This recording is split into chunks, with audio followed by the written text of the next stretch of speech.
દાહોદ જિલ્લા પંચાયતની ચૂંટણી પ્રક્રિયા પૂર્ણ થઈ છે ત્યારે ભાજપનો ભગવો લહેરાતા ખુશીનો માહોલ જોવા મળ્યો હતો। દાહોદ જિલ્લા પંચાયતના પ્રમુખ અને ઉપપ્રમુખ પદની ચૂંટણી પ્રક્રિયા સુખરૂપ સંપન્ન થઈ છે।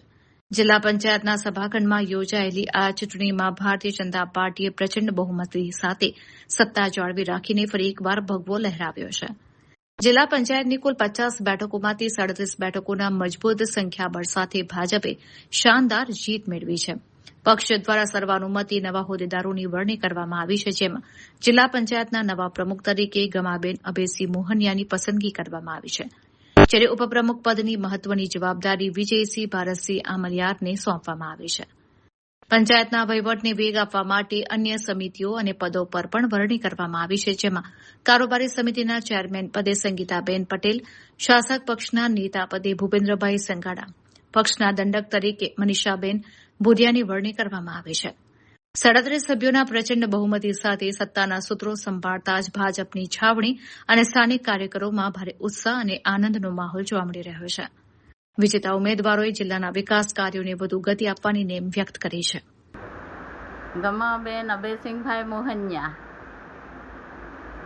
જિલ્લા પ્રમુખ। બદલ ખૂબ ખૂબ આભાર। એમાં બધાને ખૂબ ખૂબ આભાર। તમામ દાહોદ જિલ્લાની જનતાનો દાહોદ જિલ્લાની જનતા નો આભાર માનું આવનાર સમયમાં રોડ, રસ્તા, પાણી, વીજળી, આરોગ્ય, શિક્ષણ જેવા કામો કરશો। હા, કામો કરશો। Thank you.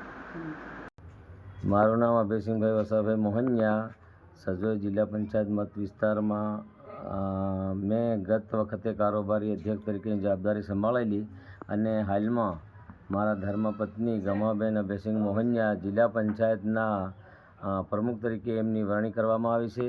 ત્યારે આવનારા સમયમાં જે અમારું સપનું છે કે આપણા દેશના યશસ્વી વડાપ્રધાન માનનીય મોદી સાહેબનું સપનું છે સૌનો સાથ સૌનો વિકાસ, સૌના વિશ્વાસ અને સૌના પ્રયાસ સાથે જે આવનારા જે ગુજરાત સરકાર અને ભારત સરકારની જે વિવિધ યોજનાઓ છે એ તમામ યોજનાઓ છેવાડાના ગરીબ માનવીના ઘર સુધી પહોંચાડવાના અને જે બાકી કામો છે એ કરવા માટે અમે આજના પ્રસંગે ખાતરી આપીએ છીએ અને અમારા ઉપર જે પાર્ટીએ અને જે સંગઠને વિશ્વાસ મૂક્યો છે ત્યારે આવનારા સમયમાં અમે જે કંઈ નાના મોટા વિકાસના કામો આવશે તે અમે દરેક દાહોદ જિલ્લાની પ્રજાને ન્યાય અપાવીશું અને સરકારના કામો આવશે એ અમે છેવાડાના માનવીના ઘર સુધી પહોંચાડવા માટે અમે પ્રયત્ન કરીશું।